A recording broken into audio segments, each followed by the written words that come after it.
नमस्कार, मी भाऊ तोरसेकर. तुम्ही बघत आहात प्रतिपक्ष. मित्रांनो,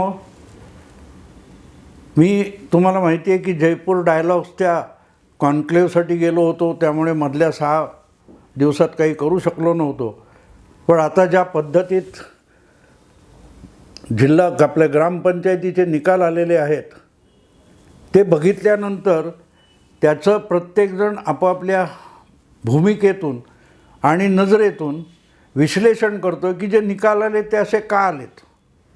त्यामध्ये भाजप परत एकदा पहिला पक्ष ठरला आहे, त्यामुळे त्याच्याविषयी फार काय बोलायला पाहिजे असं नको. जी वस्तुस्थिती माध्यमांनी आणि प्रामुख्याने महाराष्ट्रातले संपादक, पत्रकार, विश्लेषक यांनी सातत्याने नाकारली, ती परत एकदा सिद्ध झाली की भाजप हाच एक नंबरचा पक्ष आहे.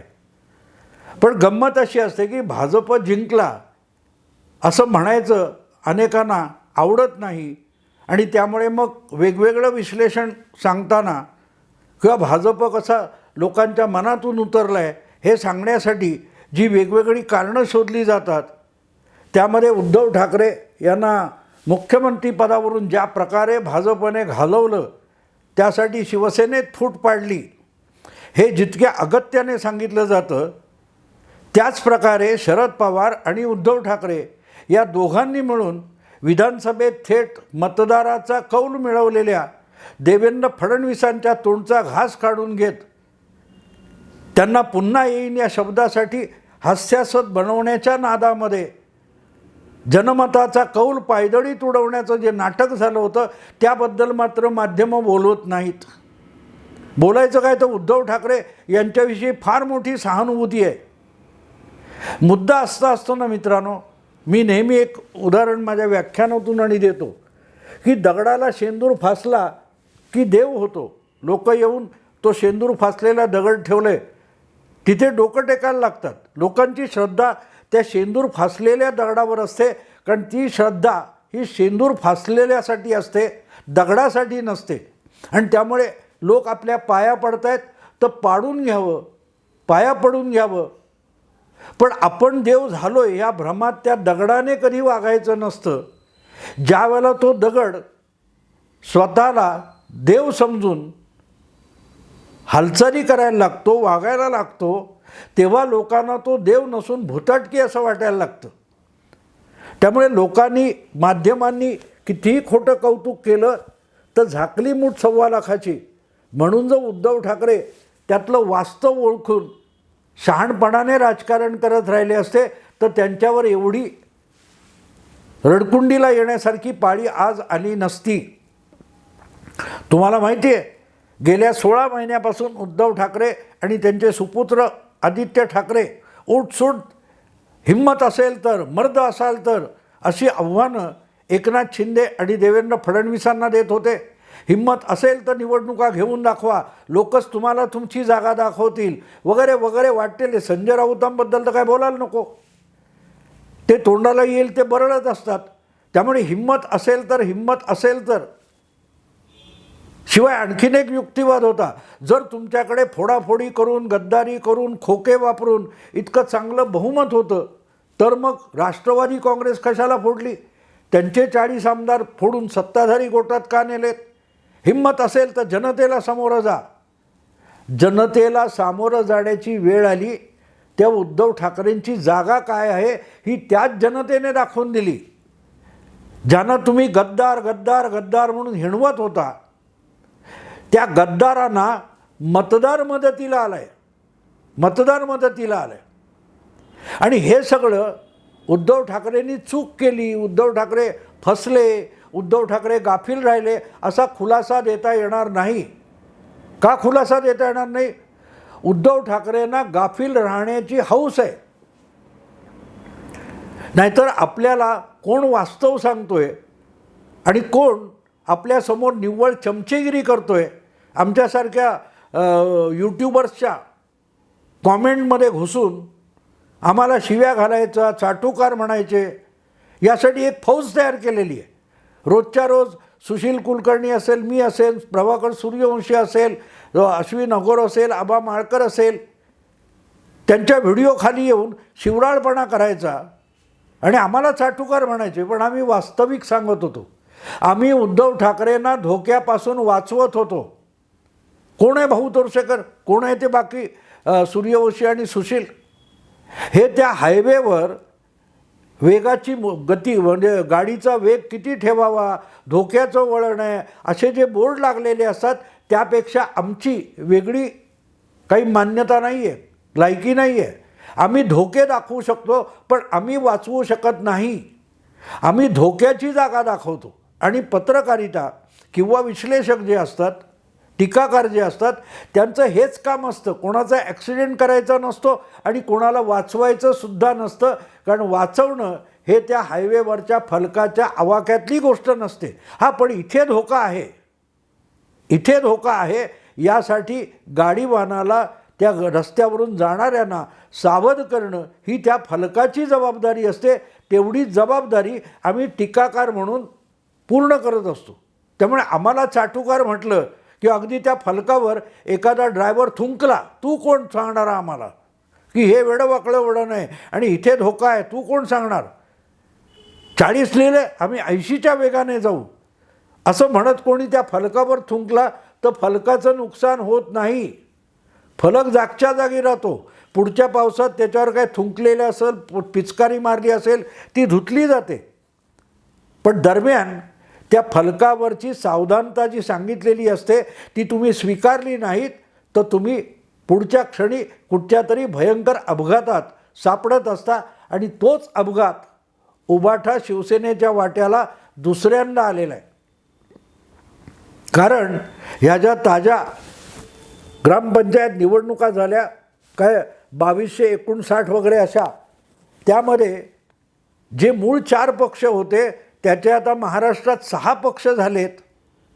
2 राष्ट्रवादी, 2 शिवसेना, 1 काँग्रेस, 1 भाजप, या 6 पक्षांच्या शर्यतीमध्ये देशात राज्यातला 1 नंबरचा, देशातला 1 नंबरचा अतिशय उत्कृष्ट मुख्यमंत्री होता, त्याचा पक्ष 6व्या क्रमांकावर फेकला गेलेला आहे.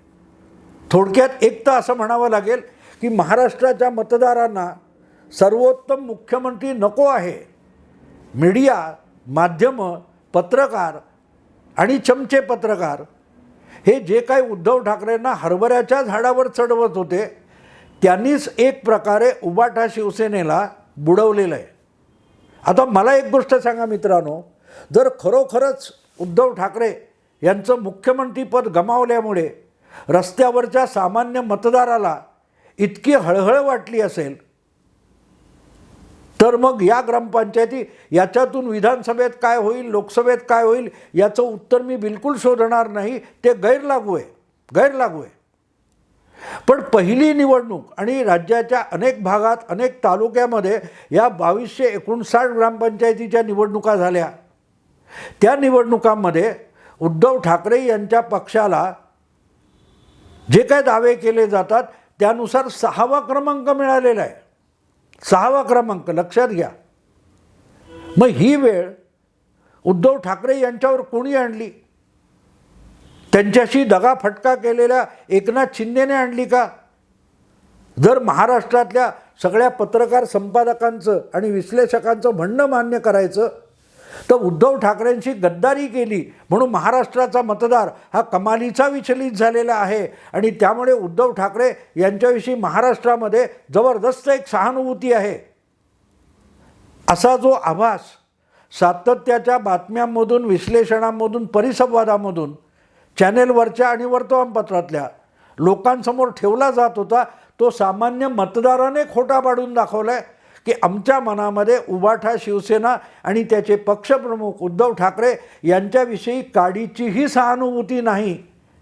याची ग्वाही या 2259 ग्रामपंचायतीतल्या नागरिकांनी स्पष्टपणे दिलेली आहे. मतदारांनी, गावकऱ्यांनी ही स्पष्टपणे युती दाखवलेली आहे.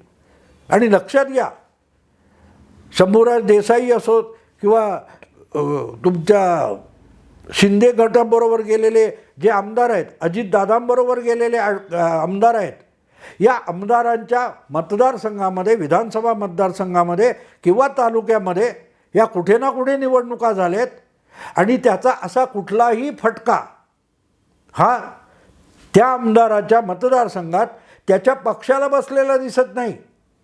आणि मग त्याचा अर्थ काय लावायचा? मग सर्वासर्व काय केली जाते की नाही नाही, ग्रामपंचायतीच्या निवडणुका ह्या पक्षचिन्हावर होत नाहीत, पक्षीय पातळीवर लढवल्या जात नाहीत, त्या स्थानिक पातळीवर एकाच गावातले विविध गट आपली आपली पॅनेल बनवून लढतात. वस्तुस्थिती आहे, कोणी काही खोटं नाही येतं. पण प्रश्न असा असतो की ते पॅनल राज्य पातळीवर, जिल्हा पातळीवर किंवा राष्ट्रीय पातळीवर त्या पॅनेलचा प्रमुख कोणाच्या मागे उभा राहणार असतो, त्याला प्राधान्य असतं राजकारणाचं ॲसेसमेंट करताना, आकलन करताना. आणि म्हणूनच हे जे निकाल सांगितले जात आहेत आत्ता, की काय झालं आहे बाबा, हां तर अजितदादा गटाने दुसरा क्रमांक मिळवला आहे, त्यांना 400पेक्षा अधिक ग्रामपंचायती मिळाल्यात. भारतीय जनता पक्षाला 800च्या आसपास किती ग्रामपंचायती मिळालेल्या आहेत. एकनाथ शिंदेना जवळजवळ 300ला एक 5-7 कमी इतक्या ग्रामपंचायती मिळाल्यात. काँग्रेसला 400पेक्षा अधिक ग्रामपंचायती मिळाल्यात. हे जे सांगितलं जातं त्याचं कारण ज्यांचा पॅनेल जिंकलं आहे त्या पॅनेलचा त्या पॅनेलचा प्रमुख जो असतो, पुढाकार घेतो ग्रामपंचायतीच्या निवडणुकीमध्ये, त्यामध्ये पॅनेल जिंकणारा जो आहे त्या पॅनेलचा जो प्रमुख आहे तो कुठल्या पक्षाच्या किंवा कुठल्या गटाच्या बाजूने सातत्याने आणि समर्थपणे उभा राहिलं, त्यानुसार ती ग्रामपंचायत ही त्या पक्षाने जिंकली असं म्हटलं जातं. आणि त्याचा जेव्हा हिशोब मांडला जातो तेव्हा 2259 ग्रामपंचायतीपैकी काय 700-800 भाजप, 400पेक्षा अधिक अजितदादा आणि 300च्या आसपास तुमचे एकनाथ शिंदे, या तिघांची बेरीज केली तर ती 2200मध्ये जवळजवळ 1400 ते 1500 येऊन पोचते. याचा अर्थ महाराष्ट्रात जितक्या ग्रामपंचायतीच्या निवडणुका झाल्या त्यामध्ये 2/3 जागा म्हणजे साधारण 66% ग्रामपंचायती या सत्ताधारी महायुतीमध्ये जे 3 पक्ष गट वगैरे आहेत त्यांच्या बाजूने आलेल्या आहेत. आणि 1/3 ग्रामपंचायतीमध्ये काँग्रेस, पवार गट आणि उद्धव गट यांना समाधान मानायची पाळी आली. शिंदे गटाला 300च्या आसपास ग्रामपंचायती मिळाल्या आणि उद्धव गटाला 150चा पल्लासुद्धा पार करता आला नाही. म्हणजे सहानुभूती ज्या उद्धव ठाकरेंकडे आहे त्यांना गद्दार म्हटले जातात, त्यांच्या निम्मे ग्रामपंचायतीसुद्धा जिंकता आल्या नाहीत, ही वस्तुस्थिती आहे. मग हे का झालं तर त्याला मी सगळी मराठी माध्यमं किंवा एकूण मुंबई महाराष्ट्रातली माध्यमं, तिथले पत्रकार, संपादक, विश्लेषक आणि संजय राऊत यांना जबाबदार धरीन. कारण या सगळ्या लोकांनी तुमच्याप्रती प्रचंड सहानुभूती आहे असा जो खोटा देखावा किंवा आभास उद्धव ठाकरे यांच्यासमोर उभा केला, त्याला उद्धव ठाकरे बळी पडलेले आहेत. तर दिसेल असं की भारतीय जनता पक्ष असो किंवा शिंदे गट असो, अजितदादा गट असो, या लोकांनी उद्धव ठाकरे यांच्या गटाचा दारुण पराभव केलं असं विश्लेषणात म्हटलं जाईल. पण मी असं म्हणेन की प्रत्यक्षात महायुतीतल्या कुठल्याही पक्षाने उद्धव ठाकरे यांच्या गटाचा इतका लज्जास्पद पराभव केलेला नाही.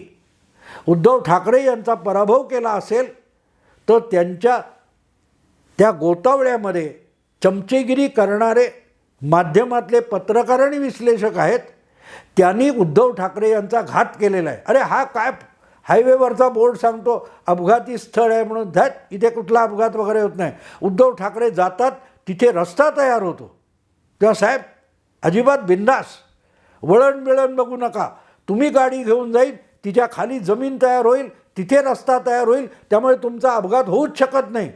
कारण साहेब तुमच्यासाठी जनमानसामध्ये प्रचंड सहानुभूती आहे. तेव्हा रस्ता घाटातला असो किंवा पाण्यावरचा पूल असो, तो तुम्ही जाणार म्हणून पाण्यावर पूल तयार होईल.